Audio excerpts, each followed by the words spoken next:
మిగతా హీరోలందరూ వెళ్ళి ఇలాంటి సినిమాల కంటే ఇంతకంటే పెద్ద సినిమాలు అటెంప్ట్ చేయాలని చెప్తున్నారు. ఒకటి వాళ్ళకి ఛాన్స్ రాకపోతే ఏమిటి పరిస్థితి? వాళ్ళంతటా వాళ్ళకి హీరోలకు చెప్తున్నాను. హీరోలు ఇనిషియేట్ చేస్తారు కదా. ఇక్కడ ఎక్కడైనా కూడా మీకు ఏ ఇండస్ట్రీలో అయినా కూడా సల్మాన్ అవ్వచ్చు, షారుఖ్, దే ఆల్ ఇనిషియేట్. ఇప్పుడు సినిమా రావణ్ అనేది షారుఖ్ ఇనిషియేట్ చేసాడు, I want make a big special effects film అని. అలా ప్రతి చోట జరుగుతుంది. మీకు ఇప్పుడు చిరంజీవి గారు ఉన్నారు, చిరంజీవి గారు ఆయనకు ట్రాక్ రికార్డ్ అని ఒక ఫిల్మ్ ఫ్యామిలీకి ఇప్పుడు ఈ రోజున ఆయన కొడుకు పెద్ద స్టార్ 100%. అది ఇంటెన్షన్ ఉండాలి. ఇంటెన్షన్ ఉన్నప్పుడు మీరు చేస్తారు. బాహుబలి కన్నా బెటర్గా అవుతుందా తక్కువ అవుతుందా అనేది అది తర్వాత విషయం. బట్ మీకు ఇంటెన్షన్ లేకపోతే ఇంకో సినిమా మళ్ళీ ఇంకో సినిమా చేస్తాం, మళ్ళీ ఇంకో సినిమా ఎందుకు చేయాలి? అసలు 150th ఇంత చూసాక why should you repeat your experiences and people you should. Chiranjeevi గారి కెరీర్ ఒక తాజ్ మహల్ కావాలి ఇప్పుడు నెక్స్ట్. అది ఒక ఫ్యాన్ గా మీ కోరిక? నా కోరిక. ప్రభాస్ ఏం చేయాలి ఇప్పుడైతే? ఇంతకీ బాహుబలి 1 బాహుబలి 2 అయిపోతుంది. మనం ఉన్న చోట నుంచి Prabhas also see as on a personal level తన క్యారెక్టర్ వైజ్ కావచ్చు, పర్ఫార్మెన్స్ కావచ్చు, లేకపోతే ఇలాంటి production value 100% he will want to intentionally wants to be in films as big or better than Baahubali.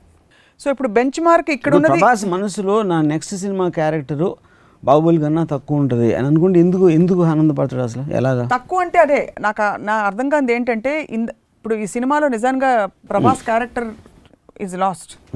Baahubali అని పేరు పెట్టడం అమరేంద్ర బాహుబలి టైటిల్ క్యారెక్టర్ తప్ప Prabhas is lost in the first half, at least the first part that we saw. He's there అంతే. No, I don't believe that. అంటే ఇప్పుడు the overall character we have to study on both parts.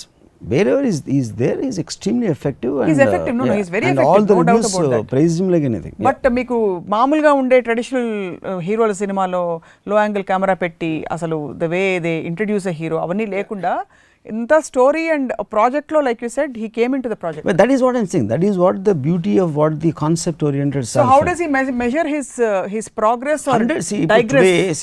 Today in future? Yeah. Prabhas ఒక 6 months back నేను ఎప్పుడు ప్రభాస్తో కూర్చున్నప్పుడు do regret ఇంత time ఒక్క సినిమాకి ఇవ్వటం ఎప్పుడైనా రిగ్రెట్ అనిపించిందా నీకు అని అడిగాను. అంటే sir the way film is shaping up 3 కాదు 6 సంవత్సరాలు ఇప్పుడు అడిగినా ఇస్తానని చెప్పాడు. So that's a kind of commitment he worked.